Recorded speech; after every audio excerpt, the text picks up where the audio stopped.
only thing we have to fear is in war. fear itself. There is no substitute for victory. Let us never negotiate out of fear. We stand undivided, forever united, fighting hand in hand for the liberty we've earned, for glory and honor, for our sons and daughters, ever mindful of the lessons we've learned. Let the torch of freedom burn.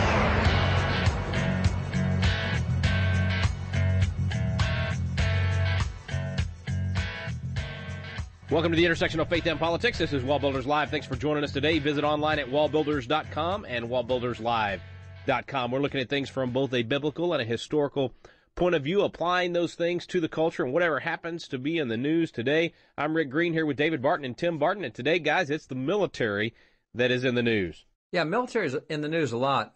Tim and I both were on some military bases recently, and there's a lot of discontent going on in the sense that you have military guys who understand what their purpose and mission is, but then you have civilian guys who want to micromanage that. Civilian guys who don't even like the military, don't respect and appreciate the military, and they want the military to be something other than what it is. They want it to not be a military. They want it to be, I don't know, male cheerleaders or something. So the guys that understand what their task is, what their mission is, see the changes that are happening, and a lot of the guys that have been in now for 10 years or more say, man, we want out of here. This is not the military we came into even 10 years ago.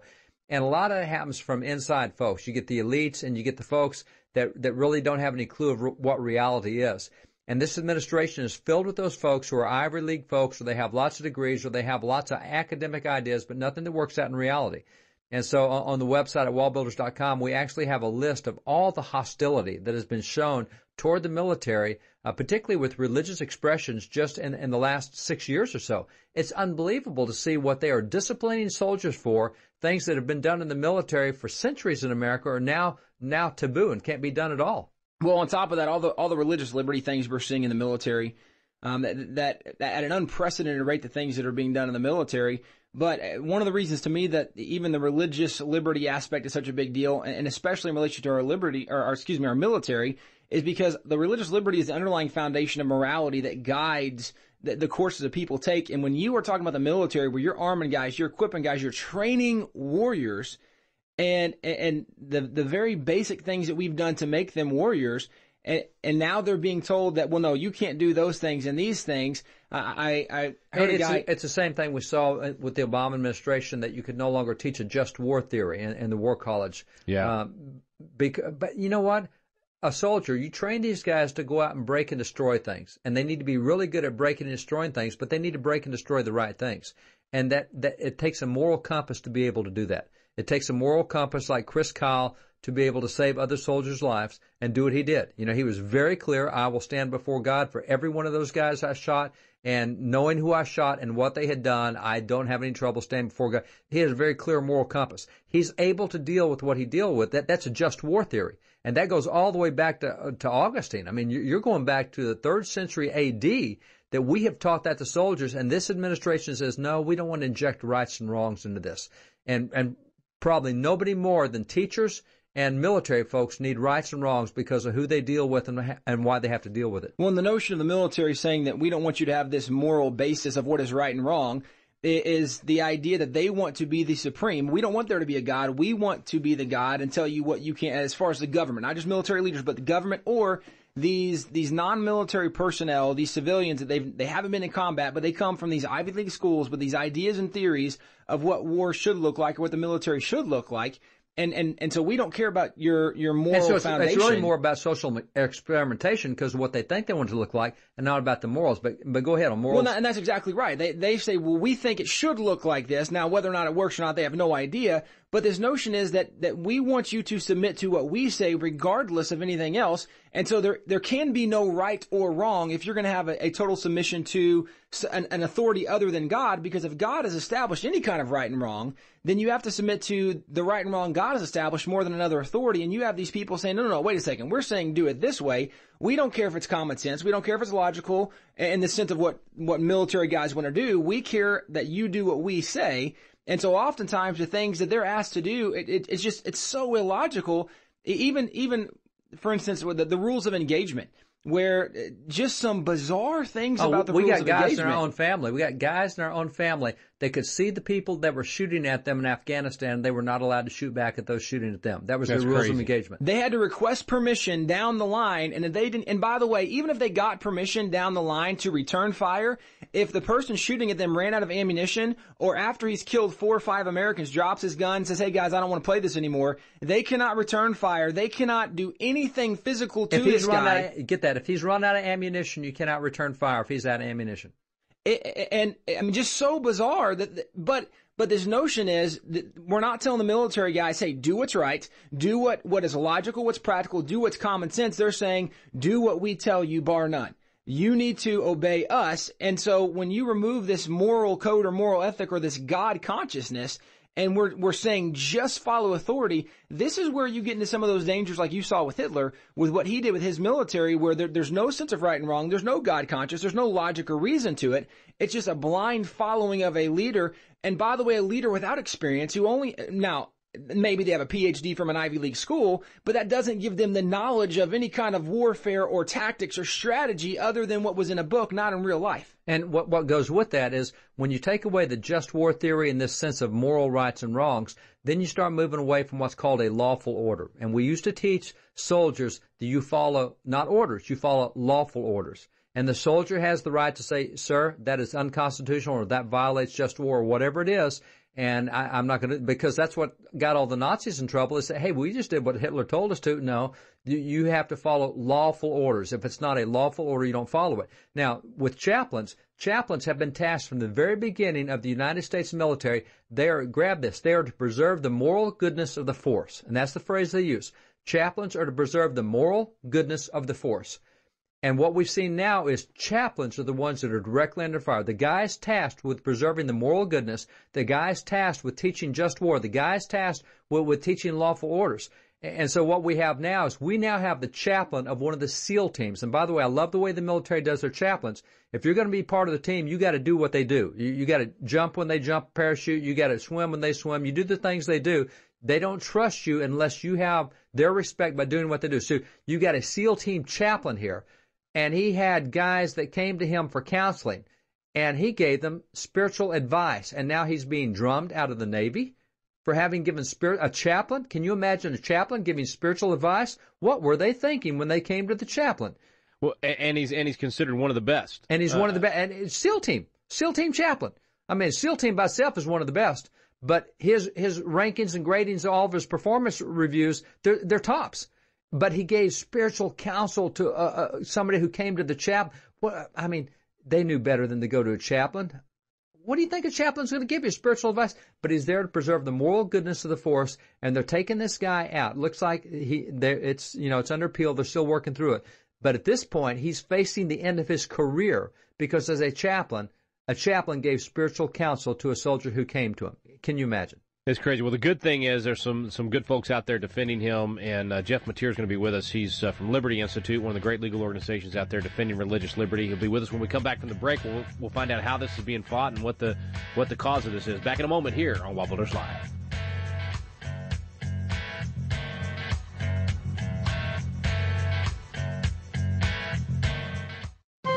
This is David Barton with another moment from America's history. As Christians become more active in politics, they must remember to elevate principles above party loyalty. Perhaps the best illustration of this comes from the life of Founding Father Benjamin Rush, a signer of the Declaration of Independence who served in the presidential administrations of John Adams, Thomas Jefferson, and James Madison, each of whom was from a different political party. When Benjamin Rush was asked of his personal party affiliation, he responded, "I've been alternately called an aristocrat and a Democrat. I am neither. I am a Christocrat. I believe all power will fail of producing order and happiness in the hands of man. He alone who created and redeemed man is qualified to govern him." Like Benjamin Rush, we too must remain Christocrats regardless of our personal party affiliation. For more information on God's hand in American history, contact WallBuilders at 1-800-8-REBUILD. Let the torch of freedom burn.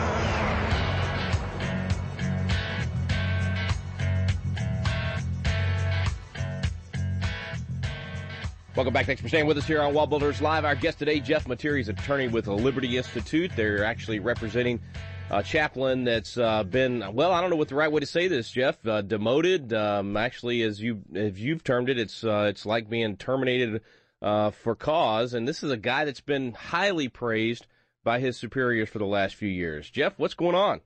Well, Rick, actually, he's having his career, it could be over, effectively.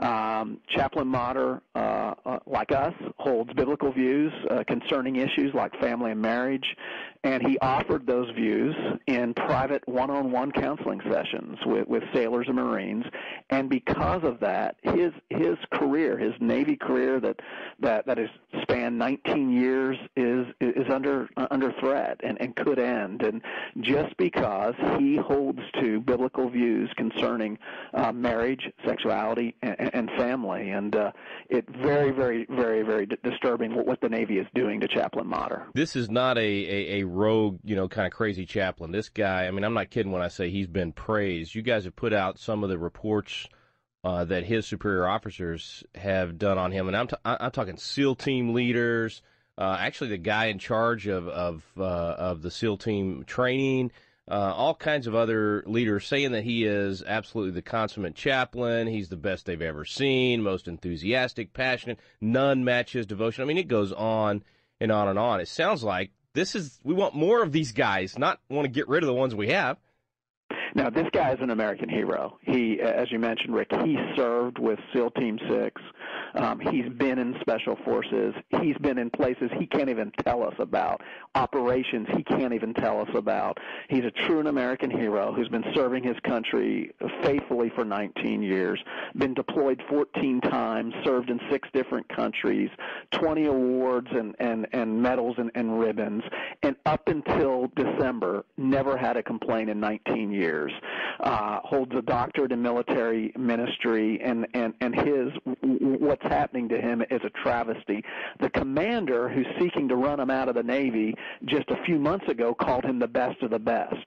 But now you've got a couple sailors and Marines complaining about him because he gave biblical counseling on a one-on-one session, and the result is they didn't like what they apparently were hearing, and so they complained about him, and now the Navy's seeking to remove this guy. What happened to the days where if somebody gives you advice or even just shares their point of view and you disagree with it, you say, hey, I disagree with you, and you move on? And right now, you try to get the guy fired just because his point of view is different than yours? Well, and Rick, we're seeing in all these other areas, in where there's this effort to remove religion from our public life, and the military, because of the structure that it has, the current administration is sending out a message that somehow if you hold biblical beliefs, that's not appropriate, and if you offend somebody, then we don't want that in today's military, and so. And of all people, WallBuilders know, I mean, the important role of chaplains in our national history.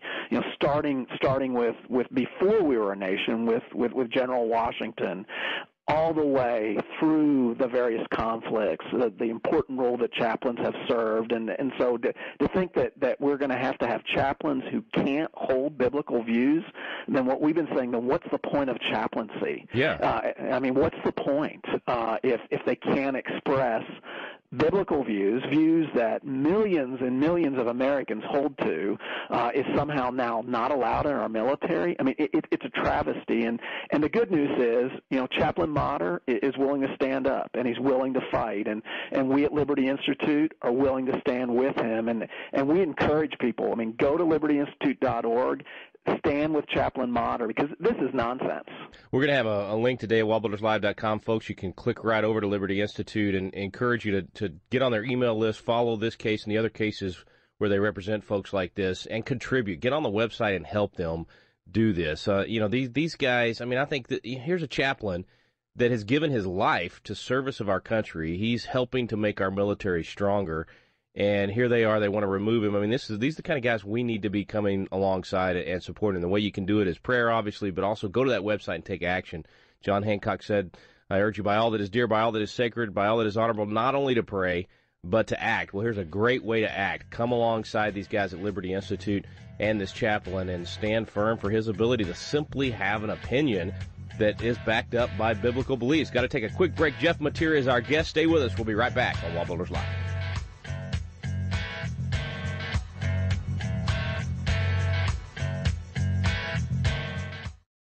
This is David Barton with another moment from America's history. What is the purpose of government? Founding Father Oliver Ellsworth believed he knew. Oliver Ellsworth was a delegate at the convention which formed the Constitution, and later he became the Chief Justice of the U.S. Supreme Court. Concerning the purpose of government, Oliver Ellsworth declared, "The primary objects of government are the peace, order, and prosperity of society." Yet how were these goals to be achieved? Ellsworth explained, "To the promotion of these objects, good morals are essential. Institutions for the promotion of good morals are therefore objects of legislative provision and support, and among these, religious institutions are eminently useful and important." Founding Father Oliver Ellsworth believed government could never reach its goals apart from the help of religious institutions. For more information on God's hand in American history, contact WallBuilders at 1-800-8-REBUILD. Let the torch of freedom burn.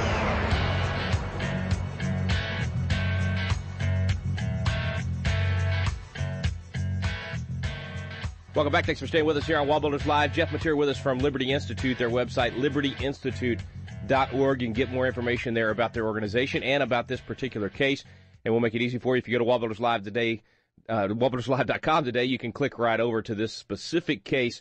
Jeff, this is this flies in the face of the very purpose of chaplaincy, right? I mean, what is their goal to just have counselors that have no religious beliefs? That's not really a chaplain, is it? Well, apparently it is. I mean, it's to have somebody who doesn't want to express the views of their faith.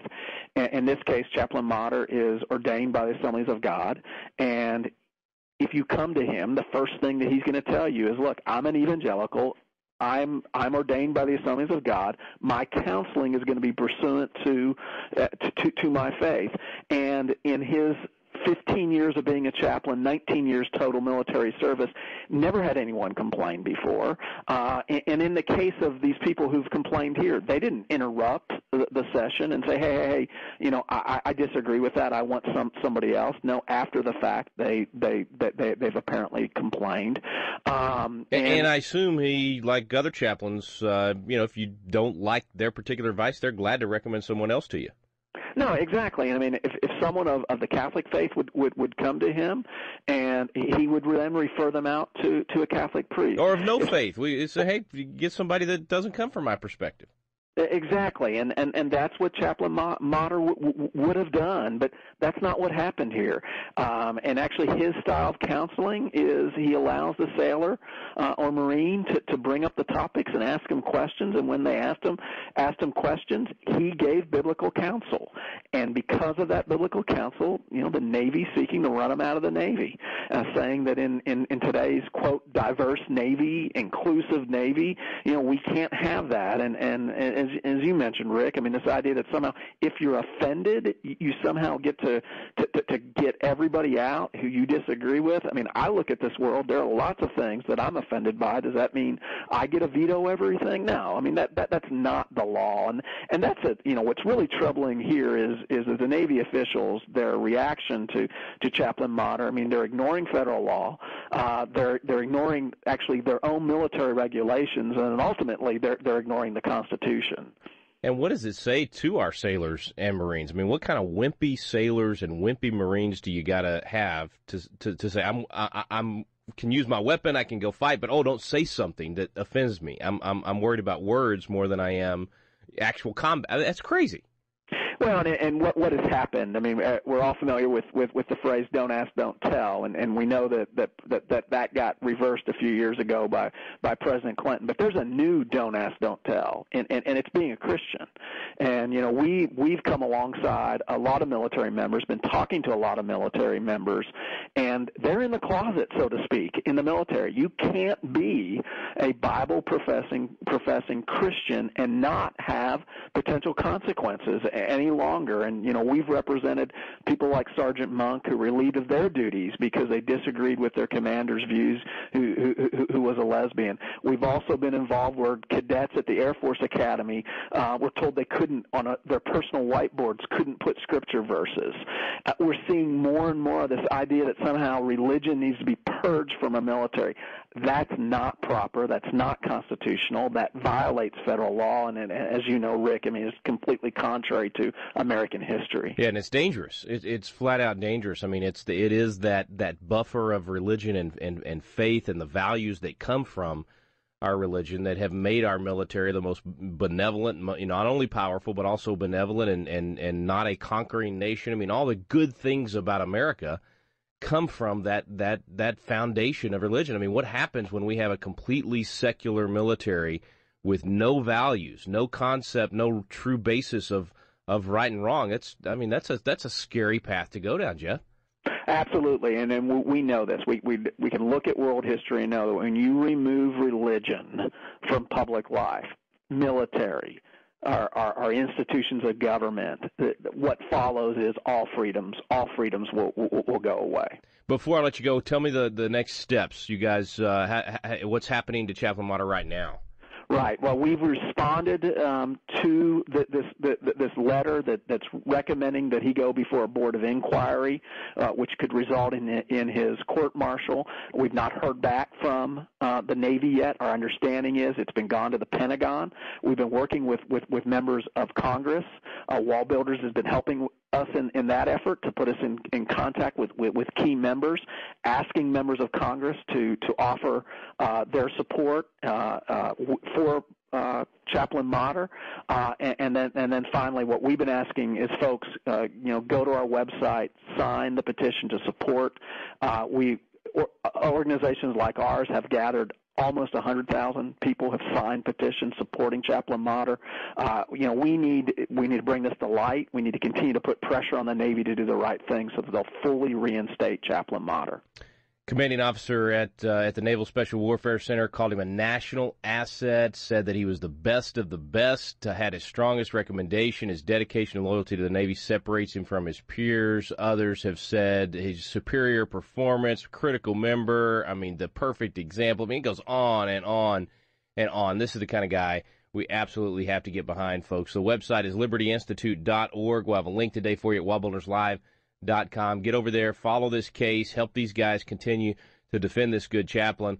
And, Jeff, let's send a signal, let's send a message to our young men and women that are thinking about serving that we will stand beside them if they go and serve us, if they're willing to go and put their lives on the lines, and we're not going to abandon them and leave them to a military that's completely void of the things that they were raised to believe. So thank you guys so much. Tell Kelly thanks. Tell everybody thank you for defending the chaplain, and tell Chaplain Mater thanks from all of our listeners. Rick, well, thank you so much. God bless you and everything you guys are doing at WallBuilders. That's Jeff Mateer at Liberty Institute. Back in a moment with David Barton.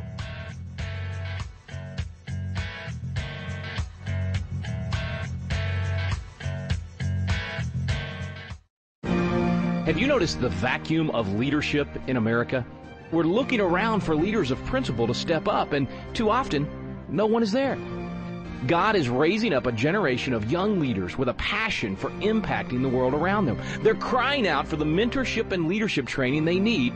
Patriot Academy was created to meet that need. Patriot Academy graduates now serve in state capitals around America, in the halls of Congress, in business, in the film industry, in the pulpit, and every area of the culture. They're leading effectively and impacting the world around them. Patriot Academy is now expanding across the nation, and now's your chance to experience this life-changing week that trains champions to change the world. Visit patriotacademy.com for dates and locations. Our core program is still for young leaders 16 to 25 years old, but we also now have a citizen track for adults. So visit the website today to learn more. Help us fill the void of leadership in America. Join us in training champions to change the world at patriotacademy.com. Let the torch of freedom